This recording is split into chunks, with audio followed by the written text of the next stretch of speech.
I got a letter early this morning that you had sent to somebody else on our staff about reading this book.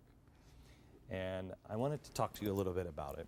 And I don't want to, I mean, I want you to share whatever you feel comfortable sharing. But you found a personal connection to this. Oh, yeah. Where? How? Well, I started reading it when one of your book publishers wrote an email to the staff, and they're like, oh, check out the book and, let us know what you think. And I was like, oh, great. I'd love to read another one of Glenn's books. So I started reading it. Did you have any idea what it was about? No. None. Just from what you had said before on radio, that it was a personal story to you, and that it was a story of redemption. And, it sounded like a nice holiday book at first. It is, actually. Yeah, but it is. you get there at the end. At the very end. Yeah, at the very end. Yeah. So I started reading it, and I would take it on the train with me every morning before work. And I just got caught up in Rachel's character. I love Mitch, I love his story, but Rachel really spoke to me because she embodies many of the women who are in my family. And the words were jumping off the page to me because this is how the women in my family have always gone about their lives. Two of my aunts, both of my grandmothers, my mother to an extremely less extent than that. But it was just all coming out of the book. Tell me about the family, your aunts. Tell me about it. I have two aunts who are both in similar situations that Rachel, the main character in Snow Angel, is in. She's in a situation where it doesn't start out really violent. It just starts out belittling. Right. And then it turns into a violent situation, and she's convinced that she deserves it, or that something's wrong with her, and then she's convinced she can't get out. Right? Yes, and that's what has been kind of happening, especially with my one aunt. At the same time I was reading The Snow Angel, my aunt and uncle were in the middle of getting a divorce because he has been an alcoholic for a good portion of his life. And she finally was like, I can't do this anymore. I deserve better. I know it took Rachel 11 years to figure that out when she finally cut the ties with Cyrus in the book. And for me, that seemed like a long time, the 11 years, even though my aunt has gone through something very similar. But it was interesting, the emotion that it invoked in me. I was angry. I didn't expect to be angry at a person who deserves so much sympathy. And it helped me to understand why I was angry at my aunt. Why?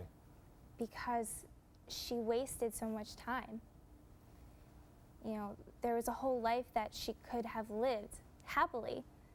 She could have had that. That was within her reach. And she willingly gave power to another person. And that's what Rachel does in The Snow Angel. She gives power to the people in her lives that she shouldn't. But she does it in the story.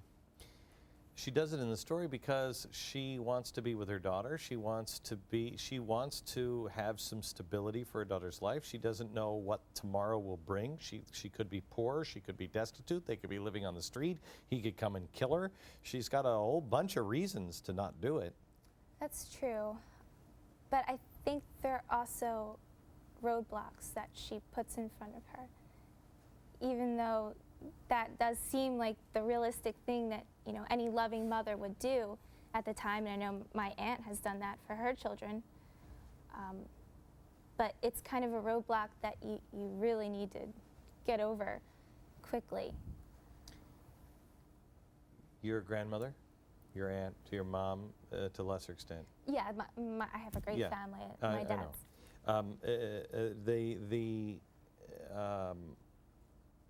The pattern, what this book points out is, it repeats. Yes, it does repeat. And in the case of my aunt, there's a big family joke where my aunt married her dad, which is a weird incestuous joke. But that's kind of weird when I say it out loud. Yeah. No, I think every family. But it's true. My uncle looks exactly like my grandfather. He speaks like my grandfather. But he's also an alcoholic, like my grandfather was. Did it travel into your life? No, thank goodness. It's not within my immediate family. You had a boyfriend? The boyfriend, to some extent, yes.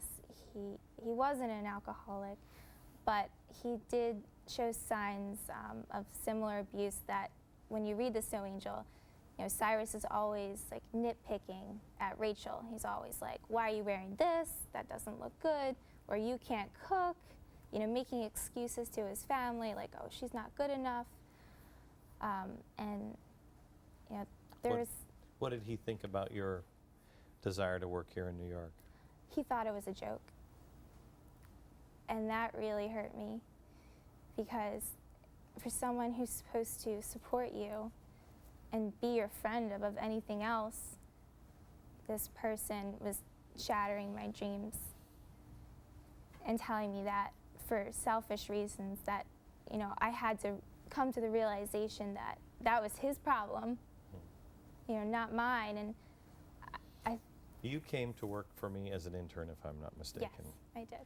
And I think you were one of the first people that Mercury hired in New York on radio, were you not? I think so. Yeah.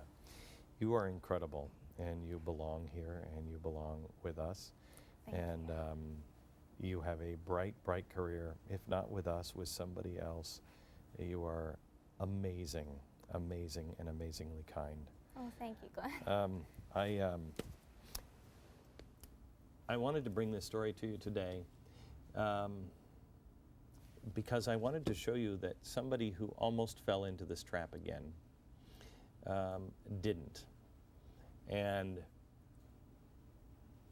I started this break with, you have to fix yourself first. I would ask that you would pick this book up, and it may not be for you, but I can guarantee you that all of us know somebody in this position. We know, all of us, and it doesn't have to be violent. I am so sick of people saying that, well, he doesn't hit me. And so what? He just makes you feel like crap? That is abuse. Somebody, you know, Natasha said it right. My wife and I are, we're best friends, and she supports me and I support her. I can't even imagine telling her that she couldn't do something or that was a foolish idea. If you don't have your best friend, if you don't have your biggest supporter by your side, what are you doing? GBTV, the truth lives here.